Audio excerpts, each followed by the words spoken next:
은혜를 입고 다시 용서를 받고 회복되어질 수 있는 그런 하나의 전제 조건인데, 이 권징을 현대교회 교인들은 안 받으려고 해요.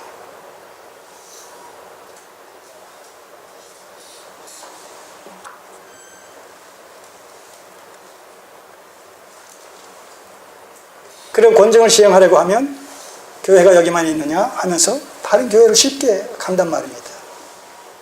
마음대로 교회를 들락날락 거리는 모습이 이 현대교회의 모습이요. 권징이 사라지고, 권징이 사라지니까 뭐가 사라지겠어요? 죄와 책망과 심판과 지옥에 대한 설교가 아울러 사라져버린 것이죠.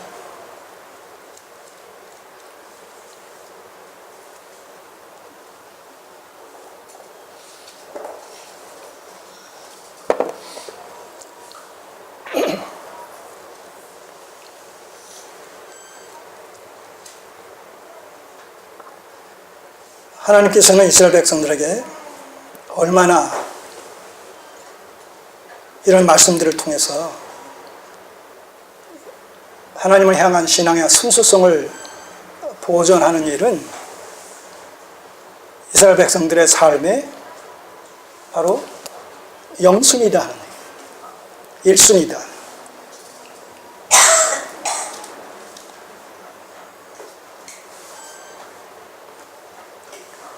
이것이 현대교회 속에서는 엄청나게 약화되어졌어요.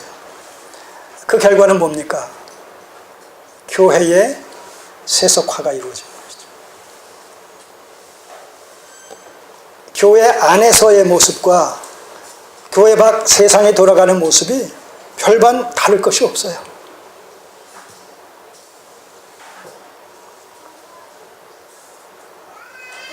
교회 밖에 자연인들의 삶과 교회 안에 교인들이라고 하는, 믿는다고 하는 사람들의 삶이 차이가 없어요.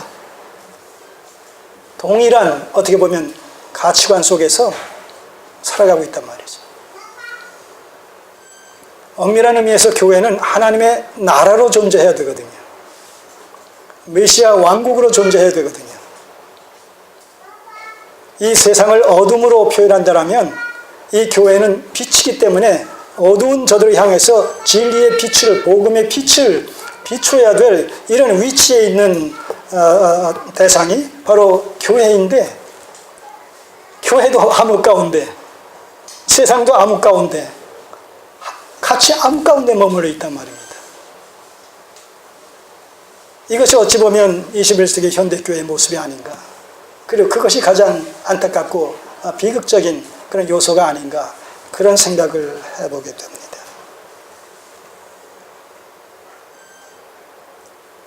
믿지 않는 사람들과 멍해를 같이 하지 말라는 것이죠. 오늘날 현대교회 속에서 특별히 이 혼인의 문제와 관련해서 믿지 않는 자와 믿는 자와의 어떤 그 결혼, 이건 그냥 일상화되어 있단 말입니다. 보편화되어 있단 말이죠. 심각하게 고민하지 않는단 말이죠.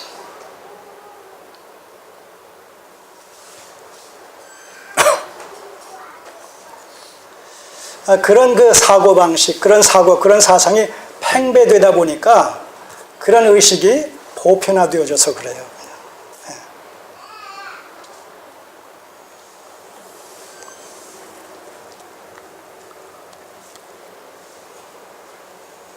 우상숭배가 뭡니까?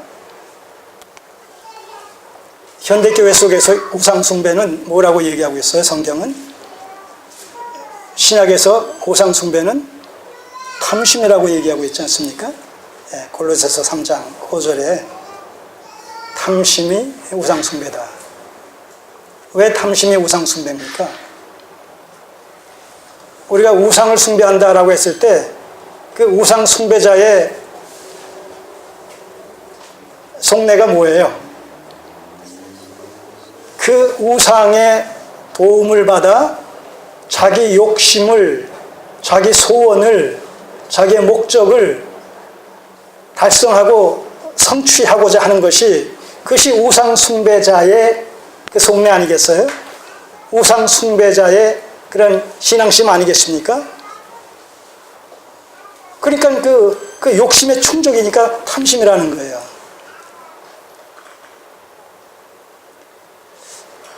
사실 이러한 원리는요, 우리가 하나님을 섬긴다라고 하면서 그 하나님을 우상을 숭배하듯 그런 욕심의 발로로 탐심에 이끌려서 하나님을 섬기는 기복적 신앙이 되어지게 될 때 그 하나님을 섬기는 신앙도 무슨 신앙이 된다고요? 우상숭배적 신앙이 된다는 거예요. 이건 굉장히 중요할 뿐만 아니라 두려운 얘기죠. 사람들은 내가 믿는 신앙의 대상이 하나님이기 때문에 나는 하나님을 성경적으로 제대로 섬기는 것으로 그렇게 알고 있는데, 중요한 것은 뭐예요? 내 신앙의 정체성이란 말입니다. 내 신앙의 정체성이 목적적이냐, 그 하나님을 향해서 목적적으로 발휘되고 있느냐, 방편적으로 나타나지고 있느냐.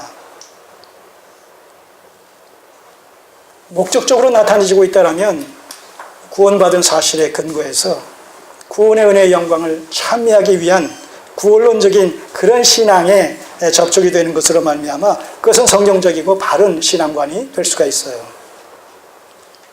그러나 하나의 도구로서, 방편적으로서 하나님을 수단 삼아 내 목적과 내 현실적인 어떤 이해관계를 충족시키기 위해서 하나님을 믿는다라고 했을 때 그것은 말만 하나님이고 겉만 하나님이지 그 속은 우상에 지나지 않는다는 것이죠.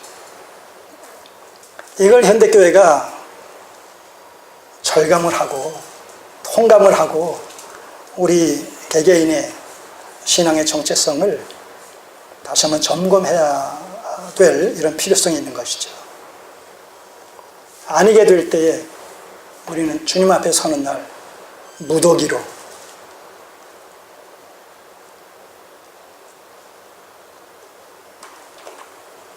하나님의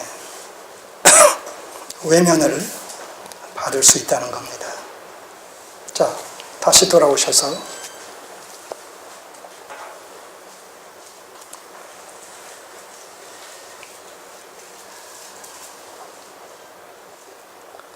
그래서 11장 2절에서 얘기하고 있는 여호와께서 일찍이 이 여러 국민에게, 바로 이 말씀은 신명기 7장 1절에서 5절까지의 말씀을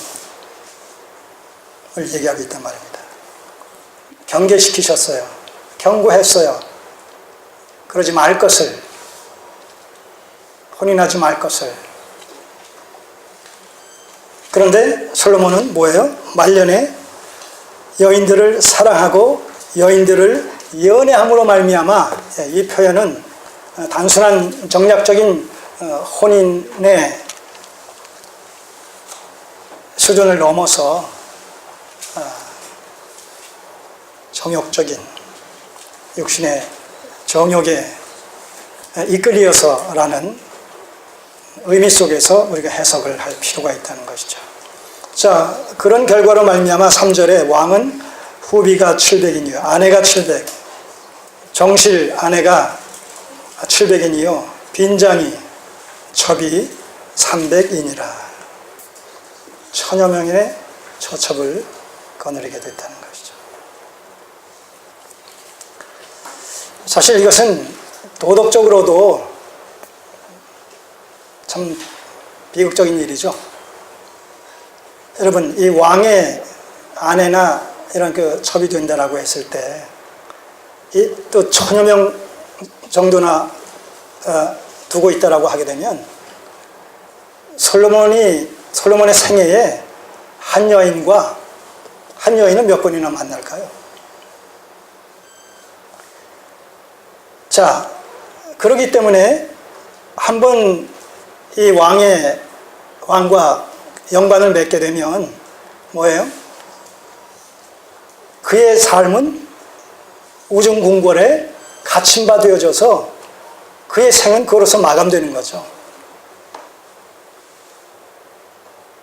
이건 한 인격을 사장시킨 것 아니겠습니까? 예. 그러니까 도덕적이고 윤리적인 측면에서도 이건 못할 짓이죠.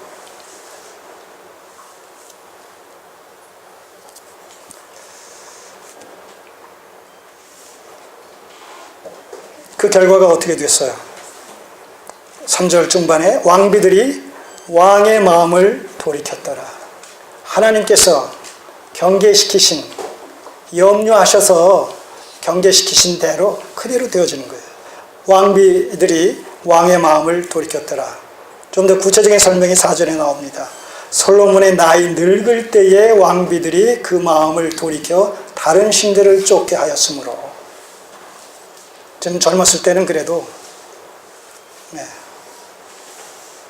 왕인지라 왕비들이 감히 이러쿵저러쿵 할 수가 없었지만 나이가 들어감에 따라서 이제 기진맥진 모든 것이 제 뜻대로 되어지지 않는 이런 상황 속에서 여인들이 오히려 득세하는 것이죠. 막강한 영향력을 행사하는 것이죠. 결과가 어떻게 됐어요? 나이 늙을 때에 왕비들이 그 마음을 돌이켜 다른 신들을 쫓게 하였으므로 왕의 마음이 그 부친 다윗의 마음과 같지 아니하여. 다윗도요, 부인이 한 7, 8명 됐고 10여 명의 이런 접들을 거느렸어요. 그러나 우리는 다윗의 생애 속에서 그 아내들로 말미암아 그가 우상을 숭배하게 됐다, 그런 영향을 받았다라는 대목이 나와요? 안 나와요? 안 나와요. 이렇게 그래서 비교하는 거예요 지금.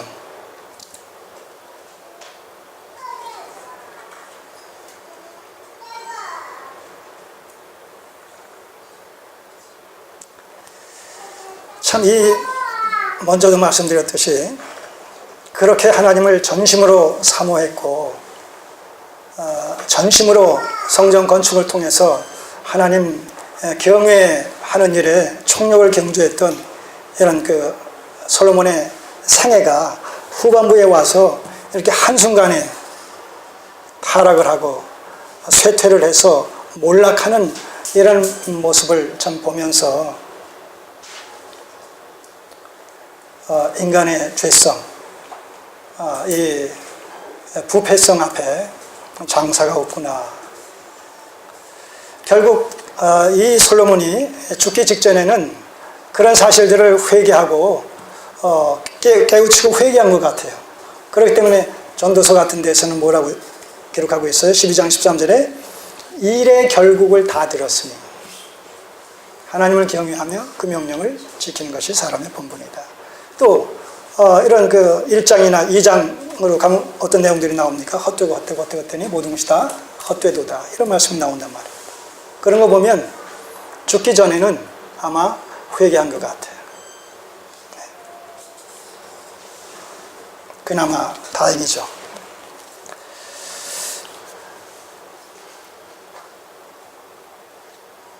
그 부친 다윗의 마음과 같지 아니하여 그 하나님 여호와 앞에 온전치 못하였으니 이는 이제 5절부터 8절까지는 실제로 솔로몬이 우상을 숭배했던 그런 그 대상들이 나옵니다.